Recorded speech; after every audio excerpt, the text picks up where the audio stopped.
교수님께 합장 1배 올리겠습니다.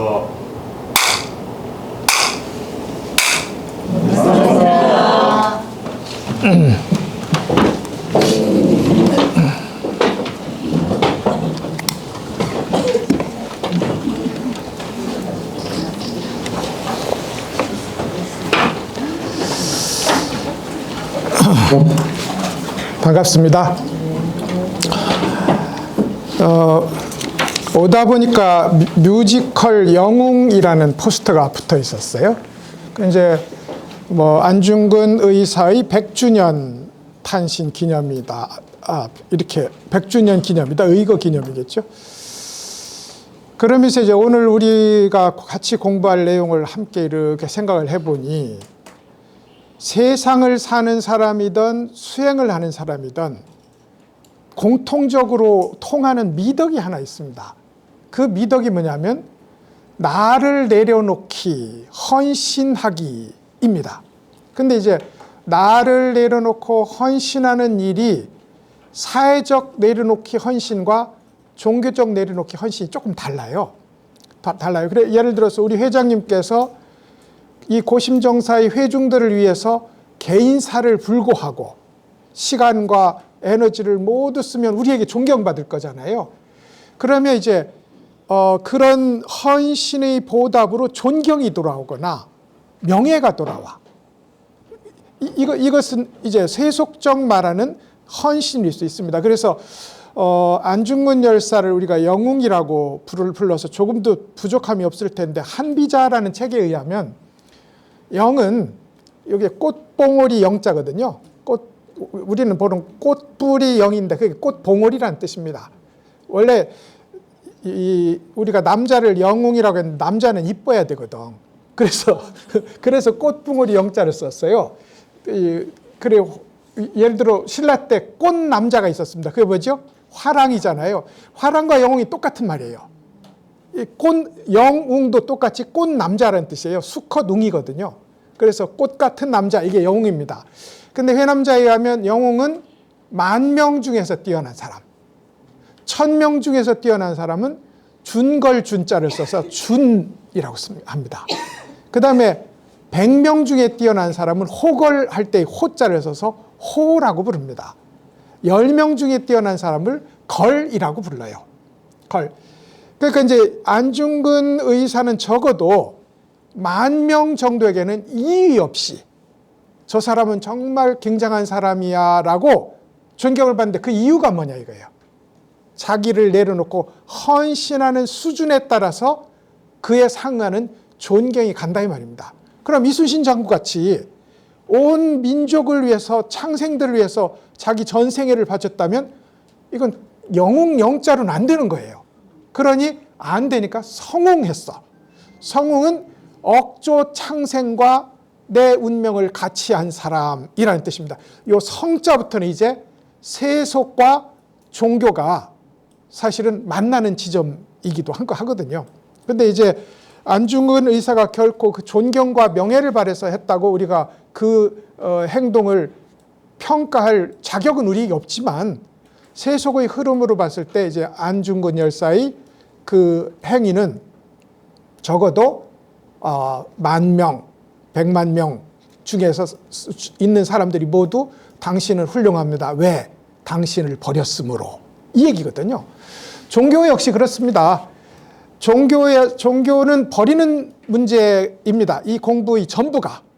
그러니까 우리가 여기 와서 이렇게 불교의 지식을 배우는 것도 버리는 기술을 배우는 거지, 버림의 원리를 배우는 거지, 이걸 가지고 무엇을 할 수는 없어요.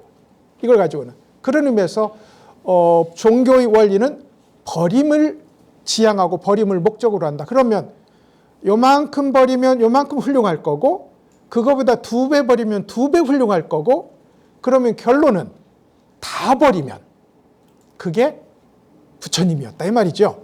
부처님이었다. 다 버리면 그걸 마음이 없고 무심, 모양에 대한 분별이 없고 무상, 그리고 이 소위 생각하고 따지는 일이 없는 무념의 이 소위 머물지 않음, 내 성과에, 내가 이룬 현장에 나를 동일시하지 않음, 이게 무주거든요.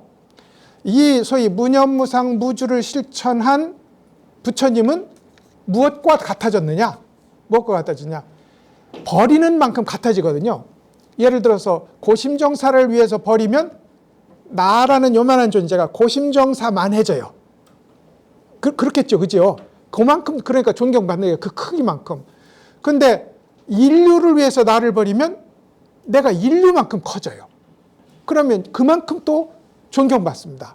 그런데 부처님은 아예 무엇만큼이라고 할 수 없을 모든 것을 위해서 자기를 버렸어요. 그런 의미에서 이제 모든 것과 같아졌으므로 거기에는 존경이라는 말조차 세울 수가 없는 그런 지점에 이제 종교가 서 있다.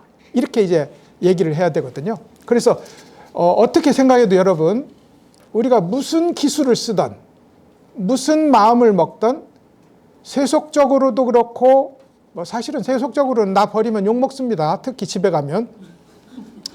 그렇죠. 조금 얄팍하게 네 나 좀 챙기지. 그래 거기서 바보같이 그래 너 혼자 멍청하게 이 손해를 받니? 이렇게 합니다. 근데 이제 그건 이제 집에서 하는 일이고요. 그럼 그 사람은 영원히 큰 인물은 못 되는 겁니다. 자기를 버리는 만큼이니까요. 근데 부처님은 이제 태자로서 자기를 버렸지. 그죠? 그리고 나서 빈비사라 왕이 그때 만났을 때 이 당신이 소국이 마음에 들지 않는다면 내가 통치하는 이 대제국의 절반을 드리겠습니다. 안 되지. 그러다가 수행을 해서 그야말로 알라라칼라라마라는 그 위대한 스승의 밑에서 그가 도달한 무소유처정의 선정을 도달했는데도 그것을 내려놨어요. 또 더 나아가서 우따까 라마푸타라는 또 스승 앞에서 비비상처라는 최고의 선정을 성취했는데 그것도 내려놨어요. 그래서 이 세상에 나만큼 고행한 사람은 없을 거야 라고 부처님 스스로 말했듯이 손으로 배를 만지면 등뼈가 만져지는 수준이었잖아요. 6년 고행의 결과. 고행까지 내려놨어요. 고행으로 인한 세상의 존경까지 내려놓고 드디어 마지막 수자타 이 목녀가 주는 우유죽을 마시고 이 나무꾼이 주는 풀을 깔아놓고 선정에 편안하게 들어갔는데 그때 뭐가 했냐면요. 그때 뭐였냐면 이제까지는 우리 서유기가 말하는 부처님도 투쟁의 연속이었어요. 계속 내가 한 그만큼 더 큰 나가 나타나요. 이거 더 큰 나는 극복하기 어렵거든요. 나 개인은 희생했는데 더 큰 조직을 위해서 내가 그 조직과 동일한 사람이 되었단 말입니다. 그러면 그 조직에 있는 10,000명, 1,000명, 100명이 나를 그 조직의 대명사로 이거 존경한다면 이거 내려놓기 어렵거든요. 그래서 커지는 만큼 재앙도 커요. 부처님은 공부하는 만큼 계속 더 커진 나를 내려놓기 위해서. 아시겠어요? 우리가 이게 자아를 내려놓는 길을 걷지만 일정 기간 동안은 자아가 팽창하는 경험을 하게 됩니다. 점점점 커져요. 그러니까 우리가 부처님은 아니므로 공부를 열심히 할수록 내가 더 커져서 우주만해지고 모두와 공감한다고 하는데 그 공감이 사실은 커진 나에 대한 자부심이에요. 이거 장애입니다. 이거 장애예요. 그래서 부처님은 계속 아마 투쟁의 연속이었다. 그것의 증거가 깨닫기 직전에 나타났던 마왕의 무수한 제안들이었다. 마왕들, 명예냐, 물질이냐, 국가냐, 쾌락이냐 모든 걸 다 내놓고 부처님을 유혹을 했던 이유가 부처님에게 그렇게 남아있는 나라는 것이 있는지 거기에 호소했던 거거든요. 근데 이제 부처님에게는 나라는 것이 더 이상 내려놓을 것이 없었다. 그거 나 하고 싶지 않아. 이렇게 이게 답입니다. 나 내려놓는 거예요. 근데 우리는 지금 그렇지는 않죠. 나한테 무엇인가 이익된 일이 있지 않을까 하고 종교를 합니다. 이건 솔직한 얘기거든요. 교회 가면 예수님이 나한테 조금 더 큰 축복을 줄 것 같으면 고심정사 그만 다니고 교회 다녀야지 할 수 있고 당연히 그 반대의 경우도 성립할 수 있습니다. 우리 출발은 그렇게 나를 위한 이익의 추구로 출발한다. 그런데 그중 제일 큰 게 뭐냐면 이거는 나를 위한 거긴 한데 이거는 참 바람직한 것입니다. 삶과 죽음을 뛰어넘을 수 있는 자리는 없는가? 이것도 처음에는 이기적인 욕망일 거잖아요. 삶과 죽음을 뛰어넘을 수, 더 쉽게 얘기해서 안 죽는 길은 없는가로 시작할 겁니다. 그랬다가 안 죽는 길은 없는 것 같으니 삶과 죽음, 이 육체는 죽는다 치자. 삶과 죽음을 뛰어넘는 길은 없을까? 이것도 출발은 이기적 동기입니다. 그래서 점점점 추구해 나가다가 그 길이 작은 나를 버려서 우주 법계와 완전히 같아지는 날, 그때 나도 없고 우주도 없어서 소위 온전한 하나에 도달하는 것을 우리는 깨달음이라고 한다. 종교적 극치라고 한다. 이겁니다. 오늘 왜 이 얘기를 하는 거 아니? 우리가 수행을 하다 보면 그러니까 우리는 이렇게 이제 1살부터 10살, 20살 이렇게 해서 성장해 왔잖아요. 근데 종교 공부를 잘 하면 거꾸로 자라기 같은 게 일어나요. 역행 성장 같은 게 일어난다고요. 점점점 지금처럼 이렇게 세속사에 총명한 사람이 점점점 멍청해져. 예? 이거 아주 시시콜콜하게 요만큼의 손해도 안 보던 사람이 점점점 계산속이 느려져서 어디 쭉 점점 어려져요. 그래서 어린아이로 돌아갑니다. 그리고 도인들에게는 흔히 어린아이와 같은 장난기가 저 장난을 왜 치시지 할 정도로 싱거운 장난들을 막 치고 하는 천진한 행동이 나타나기도 합니다. 그래서 우리는 그 도인들을 가리켜서 천진도인이라고 부르거든. 실제 아이 마음이 된 거예요. 아이 마음이 된 건데 요 아이 마음 요 때 오늘 얘기하려고 하는 게 그래요. 아이 마음 이때가 좋기는 좋은데 역시 나가 있어요. 아이도 나가 있거든요. 부모가 나를 낳기 전까지 가야 되는데 부모가 나를 이미 낳거든요. 낳았으므로 나가 있어요. 나가 있어서 요 약하기는 하지만 나가 약하면 행복한 겁니다. 나가 강하면 행복하지 않고요. 그래서 우리는 어릴 때가 행복한 거예요. 어릴 때는 구름만 보고 하루 종일 지낼 수도 있고 별만 보고도 몇 시간씩 놀 수 있어요. 그렇잖아요. 지금 그게 됩니까? 지금 안 되지. 지금 안 되지. 그런 의미에서 어린아이는 나가 없으면 행복하다. 가진 게 없고 물질적으로나 추상적으로나 가진 게 없고 생각하는 바가 적으면 당연히 행복하다. 이거죠. 옛날에 어떤 두부집을 경영하는, 두부집은 뭐 중국에서 제일 이렇게 못 사는 사람들이 하던 장사였어요. 두부집을 하던 부부가 있었고 그 옆집에는 고관대작집이 있었어요. 그러니까 이제 돈도 많고 벼슬도 높은 사람이 옆집에 있고 그 집에는 이제 사회에서 최고로 천대받는 두부집 부부가 살고 있었는데 두부집 부부집에서는 매일 웃음과 행복의 기운이 철철철 넘치는 거야. 근데 이 재상집은 늘 엄숙하고 매번 중요하게 치러야 될 숙제들만 다가오는 거예요. 그래서 부인이 얘기합니다. 저 집은 우리는 세상의 모든 것을 가졌는데 이렇게 바쁘고 불안한데 저 집은 하나도 없는데 왜 저렇게 행복하고 웃음이 넘칠까요? 그러자 남편이 뭘 아는 사람이었어. 내가 그게 뭔지 보여줄게. 그리고는 그날 저녁에 황금덩이 하나를 갖다가 두부집 이 문 앞에 툭 갖다 던져놓습니다. 아침에 와서 보니까 황금덩어리가 하나 있는 거예요. 그래서 누가 볼세라 이제 이걸 주워서 가지고 들어갑니다. 그 다음부터는 이제 편안하던 속마음이 평생 편안한 속마음이 두근두근합니다. 이거 누구 거지? 찾으러 오면 어떡하지? 찾으러 오면 여기 있습니다라고 할까? 아니면 본 적이 없다고 할까? 그러다가 자기 부인에게 보여줘요. 이걸 내가 주웠네. 둘이 똑같이 걱정합니다. 이걸 어떻게 할까?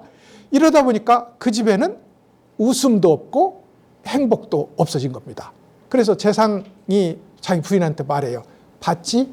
황금덩이 하나만 있어도 행복도 없어지고 웃음도 없어지고 불안이 그 집안에 가득 차다는 것을. 그럼 우리는 얼마나 불행한 거냐? 우리는 세상의 최고의 명예와 권력과 재산을 쥐고 있으니 우리가 이렇게 전전긍긍해하는 이유가 바로 여기에 있다 하고 이제 자기 부인한테 말했다는 거예요. 그 뒤는 어떻게 됐는지 모르지만 그래서 이렇게 그만뒀던 분들도 있거든요. 불교사에 보면 황제를 그만둔 청나라 순치 황제 같은 이도 있었거든요. 황제를 그만뒀단 말입니다. 그래서 이제 내려놓기, 어린애에 도달하면 왜 행복했는가? 수행하다 보면 어린아이 마음에 간다 이 말입니다.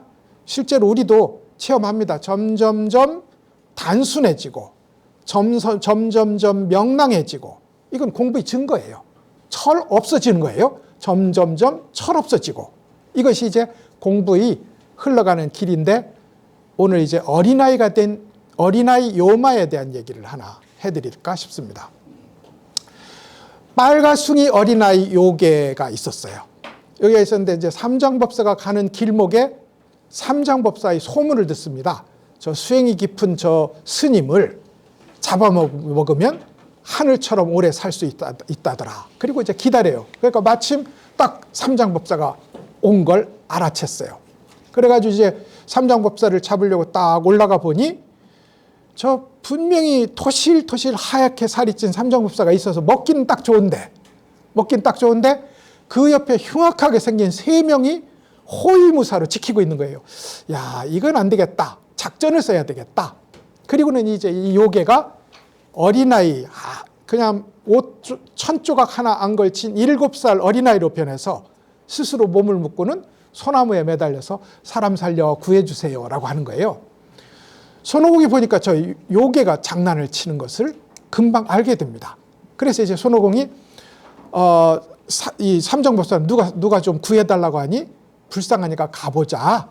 그러니까 손오공이 저것은 신경 쓰지 마시고 살려달라 하는 이 일들은 가끔 산에 요괴들이 나타나서 스님 살려주세요 삼장법사 스님하고 이름을 불렀을 때 내 이름에 대해서 나 여기 있네 하면 이 도깨비가 잡아먹는 일이 종종 있습니다.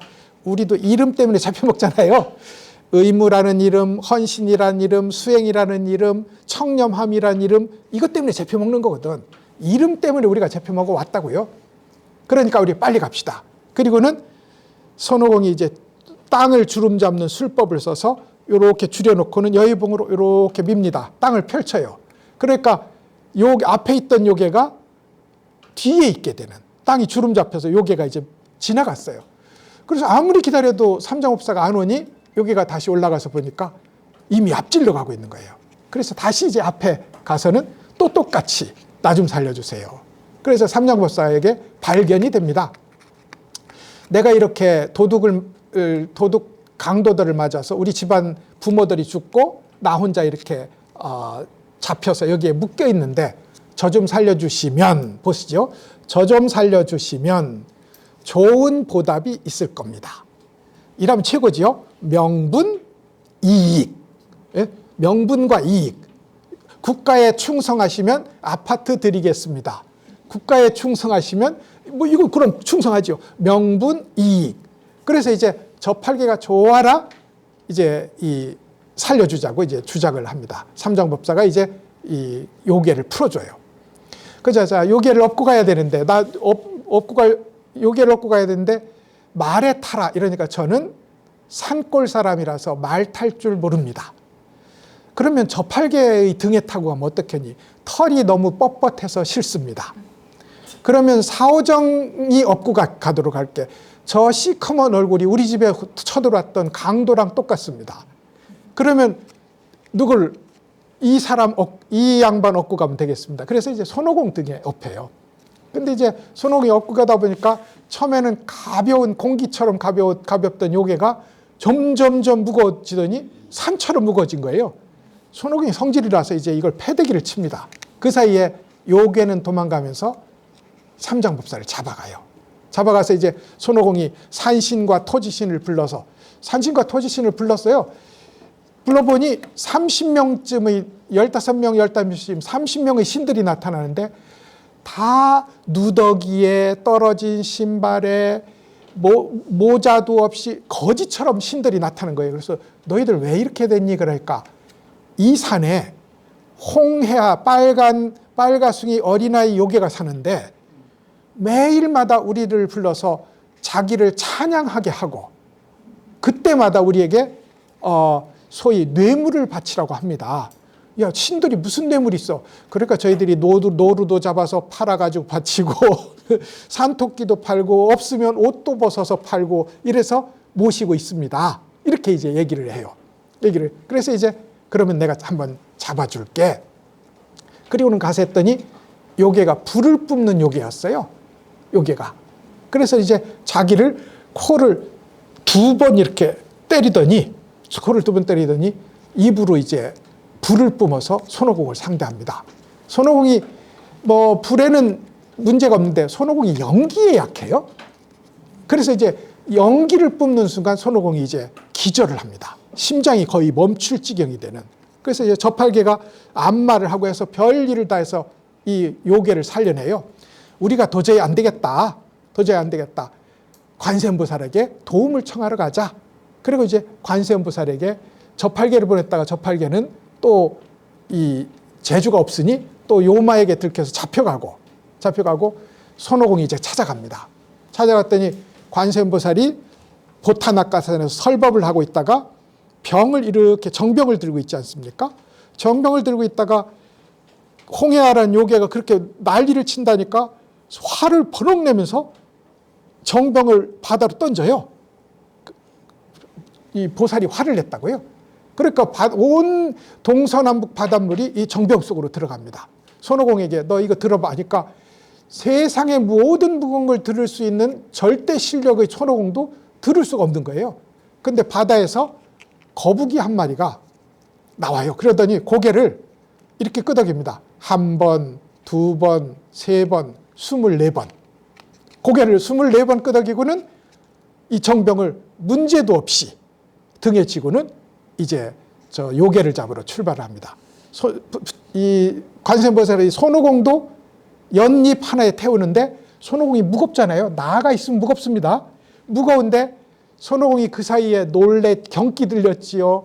뭐 스스로 자기를 버리는 이 관세음보살 앞에서 자기를 세울 수 없으니 점점점 가벼워져서 연꽃에 올라앉는 그런 이제 가벼운 존재가 됩니다. 관세음보살의 입김으로 후 하자 홍해가 있는 곳으로 가요.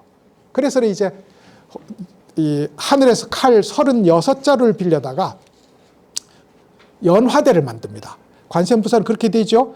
아약향도산, 내가 칼산을 향하면 도산자체절, 칼산이 저절로 꺾어지고 아약향 화탕, 내가 화탕지옥을 향하면 화탕지옥이 말라버리니 칼은 연꽃이 되는 거예요. 검수도산 날쌘 칼난 연꽃으로 화해지는 거잖아요.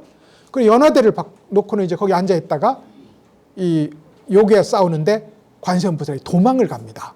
연화대만 덩그러니 있으니 옳거니 이게 내 승전을 기념하는 전승을 기념하는 기념물이다.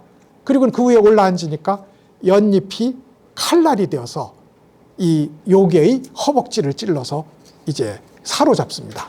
그래서 이제 이 요괴를 데리고 가는데 이 요괴가 누구냐면 선제동자예요. 선제동자. 이게 이제 이 전체 이야기의 대강입니다. 대강이에요.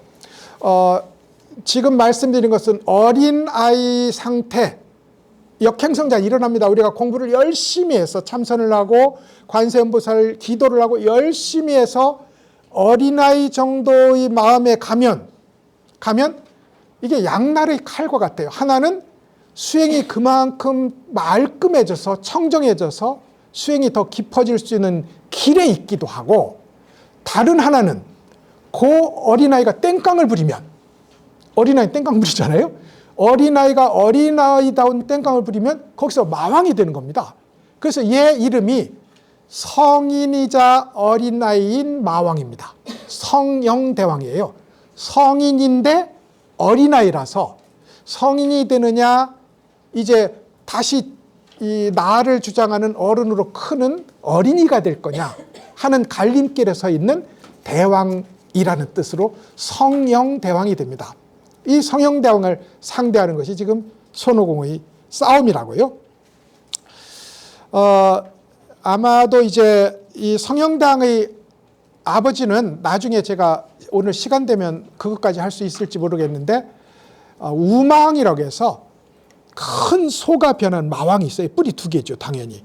그 다음에 화염산이라는 불로 이글이글 타는 불의 산에 불을 끄는 철선공주라는 어머니를, 그러니까 우마왕은 아버지, 부채를 붙이는 어머니는 부채를 붙이는 이 공주는 어머니를 갖고 있는 그런 아이였어요. 이 홍해아라는 아이가. 그러니까 오죽 잘 컸겠어요? 아버지는 쇠고집이지. 어머니는 오냐 오냐 하고 부채질 해주는 일이지. 그러니까 자아가 그만큼 튼튼하게 무너질 수 없도록 단단하게 커왔던 그런 소생이기도 합니다. 우리도 당연히 홍해아이고요. 우리도 이런저런 쇠고집과 이런저런 부채질을 가지고 우리를 키워온 거잖아요. 그래서 이게 이제 어린아이의 지금 현재 상태입니다. 상태인데 여기서 이제 이 산 이름이 뭐냐면 이름산이에요. 호산, 이름호 맷산, 이름산입니다. 요마이 나이가 7살쯤 됐거든요. 지금. 그러니까 우리도 7살쯤 되면 여기다 뭘 하나 달아요? 초등학교 들어가서 명찰을 답니다. 그때부터 이름이 중요한 거야. 그전에는 별로 안 중요했어. 그죠? 실제로 고종도 그전에는 뭐였어요? 개똥이었잖아요. 근데 여기에 이름을, 이게 이제 명자호가 있거든. 우리는 옛날부터 명자호인데 명은 그냥 편의상 부른 거예요.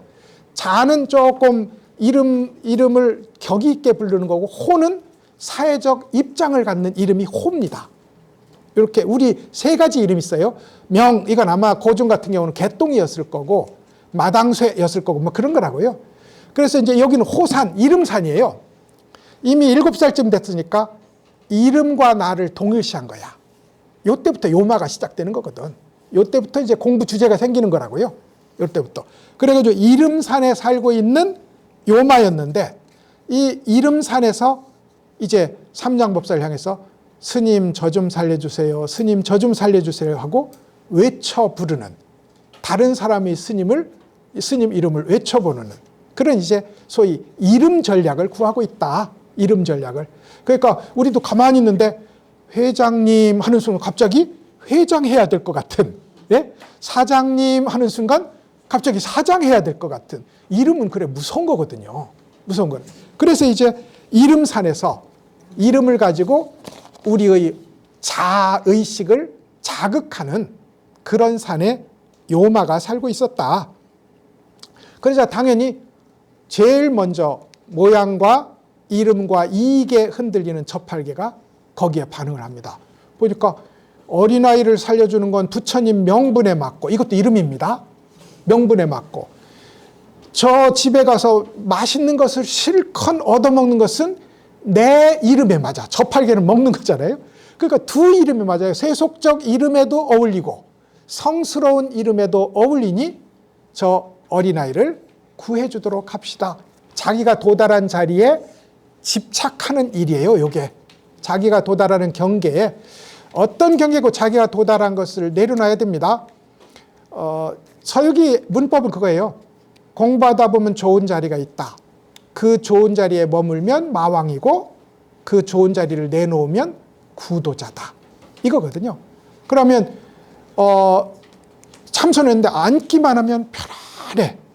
이 편안한 자리에 머물면 마왕이고, 편안한 자리조차 내려놓고 다시 이것이 무엇인고 하고 진지한 질문으로 들어가면 그건 구도자다 이 말이죠. 근데 저팔계는 일단 머물고 보자, 잘 먹고 보자 이거죠. 그래서 이제 이렇게 이제 이 요괴를 데리고 동행을 하게 됩니다. 손오공의 등에 업혔다는 것은 요괴가 이렇게 합니다. 저 중에 저 눈 밝은 저 놈만 처치하면 되겠다 이거예요. 손오공의 별명이 붉은 눈의 황금 눈동자입니다. 손오공의 별명이. 그러니 모든 존재의 본질을 꿰뚫어보는 그런 눈을 가지고 있어서 요마가 이제 손오공의 등에 업힙니다. 등에 업히면 안 보이잖아요. 등에 업히면 안 보인다고요. 그래서 이제 안 보이는 유일한 자리, 소위 이 맹목적 눈이 머는 자리, 그 자리에 이제 이 요괴가 엎혀서 이 일행과 함께 따라가고 있습니다. 그래서 이제 손오공이 이 요괴를 이제 맺혔다 이거죠. 근데 이제 그러자 손오공이 이제 이런저런 뭐 실제로는 여기에 사연이 많습니다. 많은데 이 사연을 제가 서유기를 얘기하는 건 아니니까요. 불교 얘기하는 거니까 사연이 많은데 손오공이 관세음보살에게 도움을 청하러 간다고요. 도움을 청하러 가는데 관세음은 보타낙가산에 있잖아요.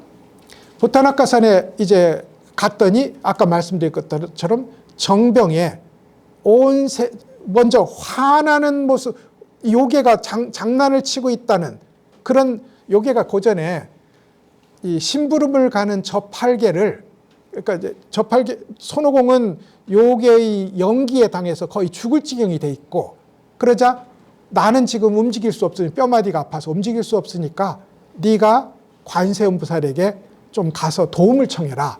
근데 갔더니 가는 중에 요 요괴가 관세음보살로 변신해서 어디 가니? 그래서 저 요괴가 나타나서 도움을 청하러 갑니다. 걔가 그 요괴가 내가 아는 애인데 그럴 리가 없다. 같이 가보자.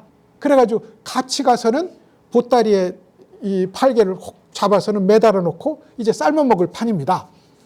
판이니까 이제 그걸 일렀어요. 손오공이. 보살님의 도움을 청하러 오는데 요괴가 보살님으로 변해서 저팔계를 잡아놓고 그래서 제가 아픈 몸을 이끌고 왔습니다. 그러자 보살님이 정병을 들고 있단 말이죠. 감노수가 든 정병을 들고 있다가 화를 내면서 이 정병을 던지는데 손오공이 모골이 송연한 거야. 관세음보살이 화를 내니까. 그래서 이제 관세음보살에게는 32분신이 있잖아요. 근데 실제로는 32분신이 아니라 84,000분신이 있다고 봐야 돼요. 이건 뭐 그 원리가 그런 거니까요. 근데 그 중에 마하칼라라고 불리는 이름에 분노하는 관세음보살이 있습니다. 우리는 안 쓰는데, 우리는 여기서 보살님들을 분노한 모습으로는 표현 안 하거든요. 근데 티베트에 가면 분노하시는 부처님이라는 뜻으로, 한문으로는 분노존입니다. 분노하시는 부처님이라는 뜻으로 관세음보살도 이빨이 흉흉하고 피가 담긴 병을 들고 있고 칼을 들고 있고 하는 그런 보살상을 조성하기도 해요. 그것이 이제 왜냐하면 자비는 꼭 웃는 얼굴로만 실천되지는 않습니다. 우리가 회초리를 들어서 아이를 때릴 때도, 아이 때리면 안 되는 것 같지만 하여간 예전에는 그게 사랑이었거든요.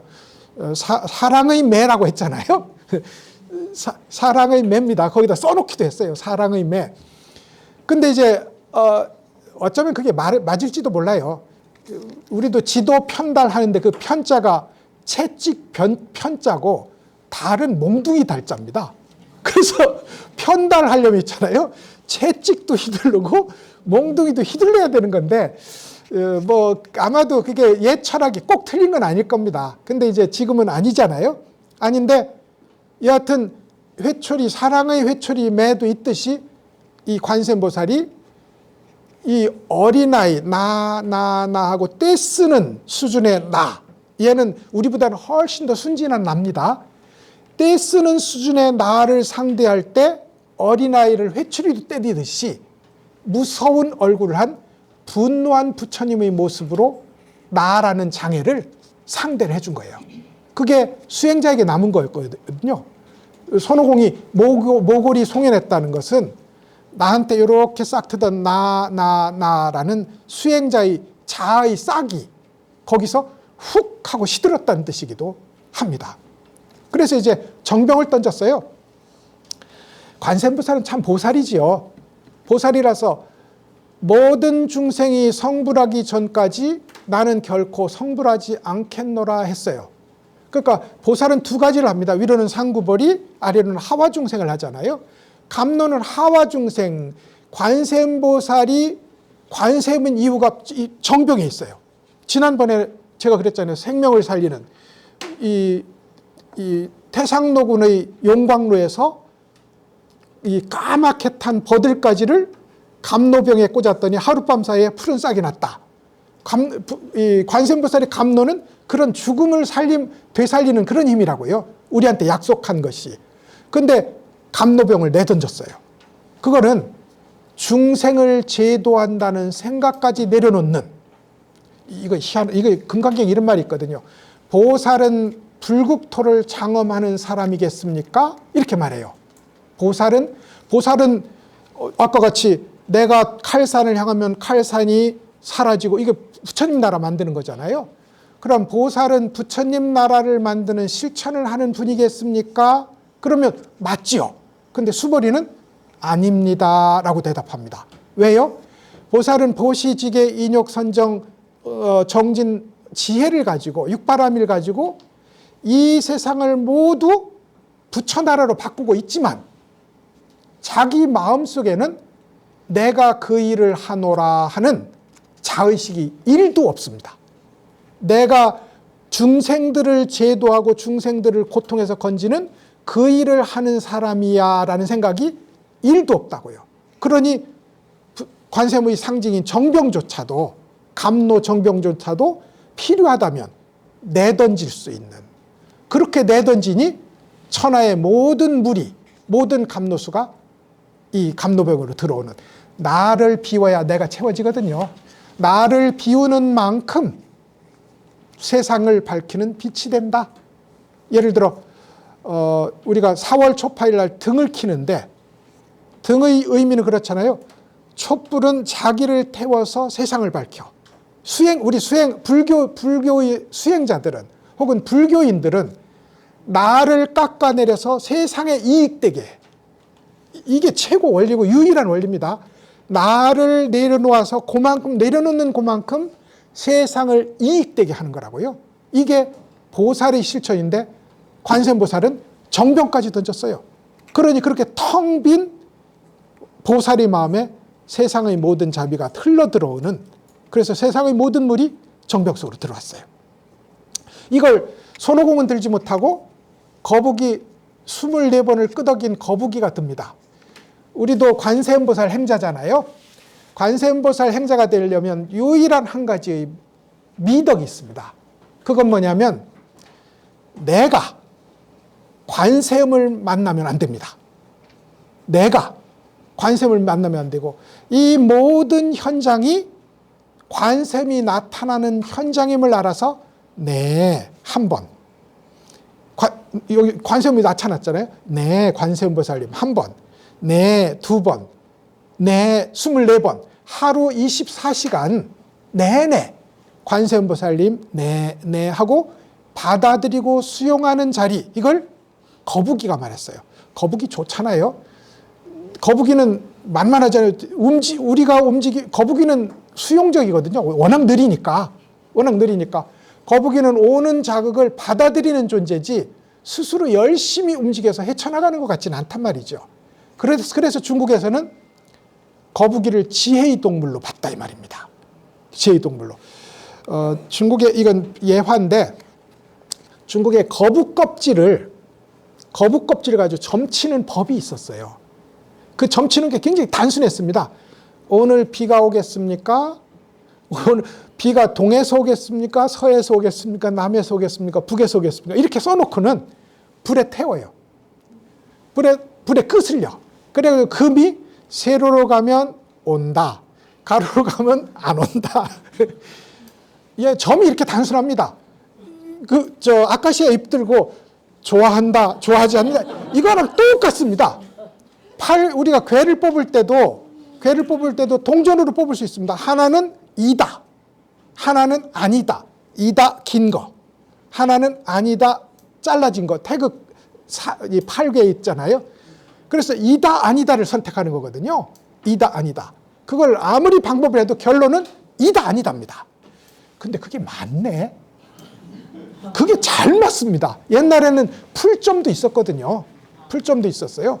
그래가지고 이다, 아니다밖에 없었는데도 그게 맞습니다. 그래서 실제로 짝수 홀수 가지고 치는 방법도 있고, 그런데 거북이 그런 지혜의 동물인데 왜 지혜로우냐? 지혜라는 것의 핵심은 뭐냐? 나에게 오는 것을 받아들이고 수용하고 내 것으로 인정하는 거지, 이 세상에 아니야, 내 기준을 적용할래 하고 내 기준으로 밀고 나가는 것이 지혜가 아니다, 이 말입니다. 그래서 해보셔서 알겠지만 내가 개입하면 무조건 실패하게 돼 있어요. 잘 되는 일도 내가 개입하면 망가집니다.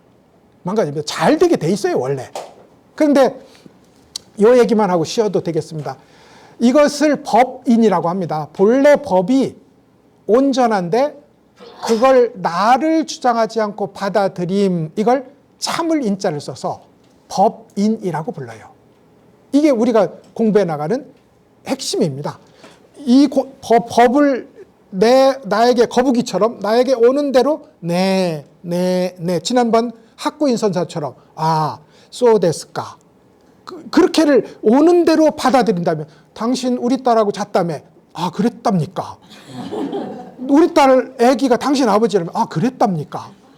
우리 딸 태어났으니 당신 책임져, 그랬답니까? 우리 딸이 마음을 잘못 먹어서 옆집 총각하고 한 아기를 스님한테 덮어 씌웠답니다.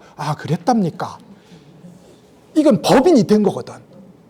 오는 대로 모두 수용하는 거북이의 24번의 머리 끄덕임이 학구인 선사한테는 일어났었던 거거든요. 이게 중국의 비종교인한테 일어났습니다. 그 유명한 세옹지마가 그겁니다. 세옹지마가. 그래서 잘 기르던 좋은 말이 도망갔어요. 옆집 사람이 위로를 합니다. 어떡한데? 옆집 사람은 좋아하겠지요? 여러분, 이거 얼마나 우리가 왜 108차례문에, 108차례문에 모든 우리가 지은 죄, 오무간죄, 모든 우리가 지은 나쁜 죄를 혹자작 혹은 내가 짓거나 약교타작 혹은 남을 시켜서 짓게 하거나, 그 다음이 제일 기가 막힙니다. 견작수의, 남이 나쁜 짓 하는 걸 보면서 좋아하면, 우리가 이걸 해온 거거든요. 남이 수행하면서 성취 보는 걸 좋아하지는 않습니다. 쟤는 멍청한데 왜 저렇게 공부가 잘 되지? 우리 그렇게 생각하지, 안 좋아해요. 근데 남이 나쁜 짓 하는 건 견작수의합니다. 남이 짓는 걸 보고 매우 좋아한다고요. 그래서 이 말이 북방으로 도망갔다는 얘기를 듣고 나서 옆집이 속으로는 미소 지으면서 어떡한데 했어요. 그러니까 이 영감님이 세상 살 만큼 산 분인 거죠. 혹 부처님을 봤을 수도 있어요. 어떻게 그렇게 될 만한 이유가 있었겠죠. 갔더니 준마, 아까 기억나시는지 몰라요. 준은 몇 명 중에 뛰어난 사람?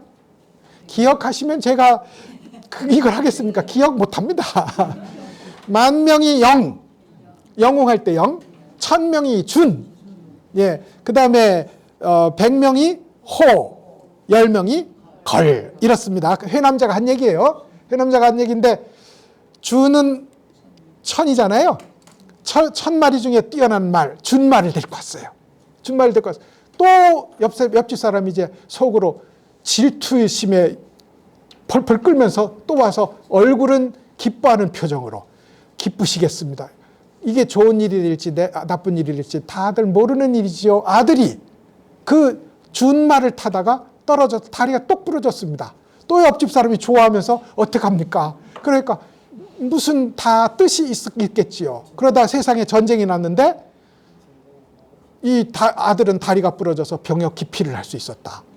이겁니다. 그래서 이제 병역에서 소위 생명을 잃는 전장으로 나가지 않고 살아날 수 있었던, 이걸 변방에 사는 노인네의 말 이야기라는 뜻에서 세옹지마입니다. 세옹지마. 이것이 바로 거북이의 24번 끄덕임이고 관세음의 법을 우리가 받아들일 수 있는 유일한 길입니다. 내 주장을 내세워서 내가 관세음을 정복하는 게 아니고 나를 내려놓고 하루 24시간 내내 오는 대로 관세음이 나한테 보낸 신호임을 알고 알겠습니다 한다면 우리는 수행할 것도 없이 종교의 목적인 나라는 울타리를 허물고 우주 법계와 하나가 되는 그 자리에 도달할 수 있다. 이게 거북이 24번 끄덕임, 세옹지마로 설명할 수 있는 그런 이야기가 되겠습니다. 잠깐 쉬었다가 홍해아를 행복시키는 얘기를 말씀드리도록 하겠습니다.